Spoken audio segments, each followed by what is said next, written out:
हमारे व्यस्त जीवन में ईश्वर की आवाज़। जो बाहरी दुनिया को जीतता है उसे वीर कहते हैं। जो आंतरिक दुनिया खुद को जीतता है उसे महावीर कहते हैं। हमारे अंदर भी एक दुनिया है जिसमें अच्छाई है और बुराई है। खुद के बुराई को जीतने के दो तरीके हैं। पहला तरीका तो ये कि हम खुद के प्रति ध्यान बढ़ाएं, आत्मा में, चेतना में और खुद के बोध में जिएं।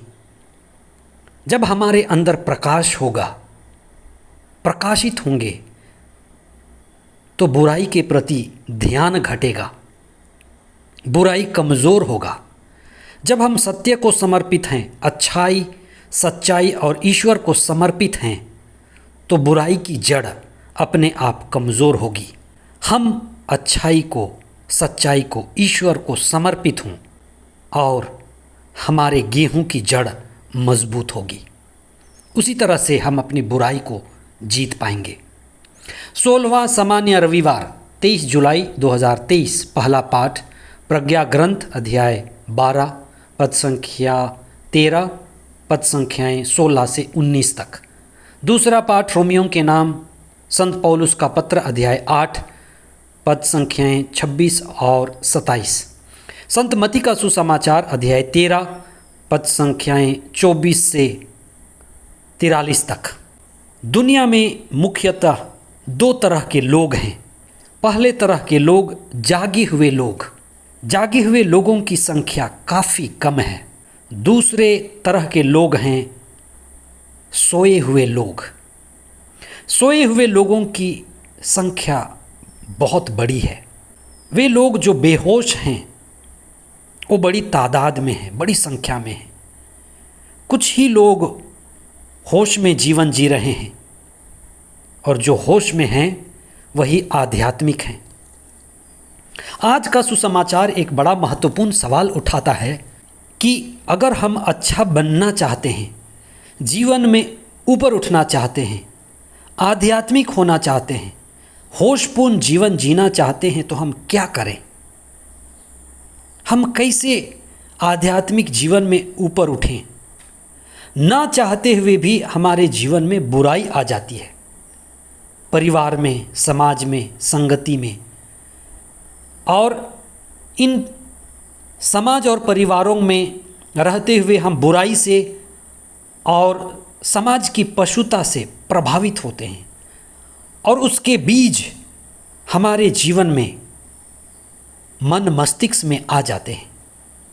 इन फैली हुई बीमारियों और उनके बीज और उनके पौधों को हम कैसे उखाड़ें?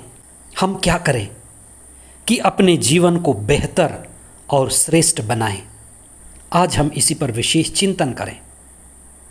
हम अपने जीवन में अच्छाई का बदलाव कैसे लाएं?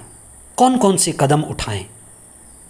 आज का सुसमाचार एक दृष्टांत है और ये दृष्टांत गेहूं के पौधे का दृष्टांत और जंगली बीज के साथ साथ बढ़ने के दृष्टांत में हम यही पढ़ते हैं कि गेहूं के पौधे की जड़ कमज़ोर है और जंगली बीज के पौधे की जड़ मजबूत है। इसलिए जंगली बीज के पौधे को उखाड़ने से गेहूं भी उखड़ जाएगा। तो हम क्या करें कि गेहूं के पौधे के जड़ मजबूत हों? आज का दृष्टांत हमारे जीवन की सच्चाई को प्रकट करता है। गेहूं के पौधे और जंगली बीज के पौधे हमारे जीवन में व्याप्त अच्छाई और बुराई के प्रतीक हैं। हम सभी के जीवन में अच्छाई है और बुराई भी है। इस पर आप ध्यान दें। हम इस दृष्टांत के द्वारा अपने जीवन का मूल्यांकन करें। सबसे पहली बात तो ये कि जीवन में जो सो गया वह खो गया। सो जाना बेहोशी की जिंदगी है। जो बेहोशी में जी रहा है उसके जीवन में चारों ओर से बुराई के बीज गिर रहे हैं। बुरे संगति, बुरी मीडिया, बुरे लोग उसके चारों ओर हैं। आगे चलकर ये बुरे बीज अंकुरित होंगे, इनकी जड़ें मजबूत होंगी और पूरे जीवन में छा जाएंगी।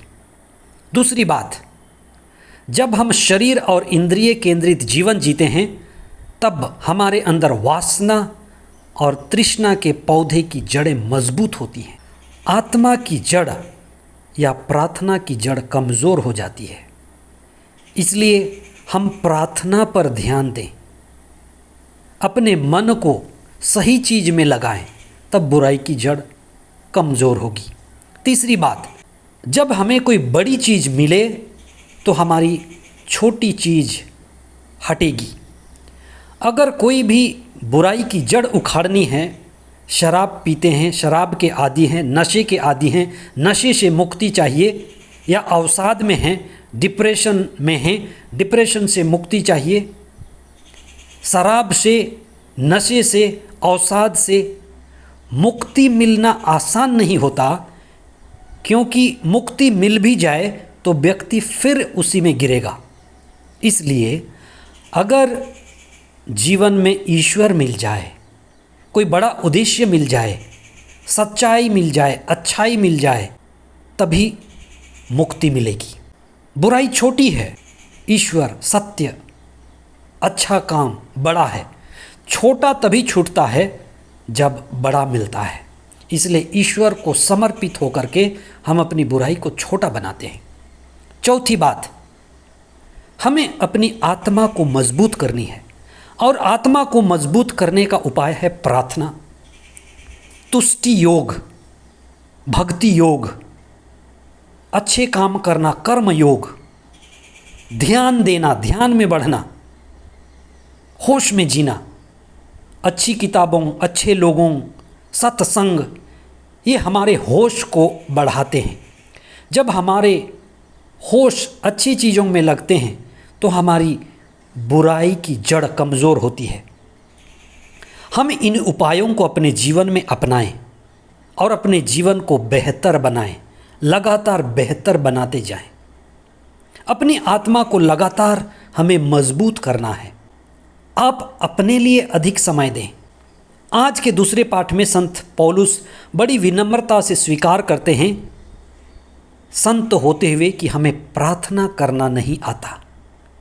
हर एक साधारण व्यक्ति की ये सच्चाई है कि हमें प्रार्थना करना नहीं आता। इसलिए प्रार्थना करते समय हमें पवित्र आत्मा के संगति की ज़रूरत है। इसलिए आप जब भी प्रार्थना करें, पवित्र आत्मा का आह्वान करके, पवित्र आत्मा से आविष्ट होकर, पवित्र आत्मा से जुड़कर प्रार्थना करें, क्योंकि पवित्र आत्मा हमारे जीवन के प्रार्थना के सहायक हैं। आज का पहला पाठ कहता है कि ईश्वर सबका मूल है, स्रोत है, उद्गम है।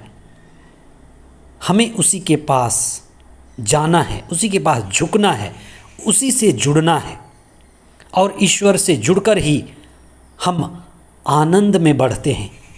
ईश्वर ही आनंद का स्रोत है। इसलिए प्रभु के लिए समय निकालें। रविवार का दिन प्रभु का दिन, ईश्वर से जुड़ने का दिन, तभी हमारे अंदर आनंद और ईश्वरीय प्रज्ञा और ज्ञान बढ़ते हैं। हम आध्यात्मिकता में बढ़ें और प्रकाश में बढ़ें, तभी हमारे अंदर की बुराई की जड़ें कमज़ोर पड़ेंगी। आमीन।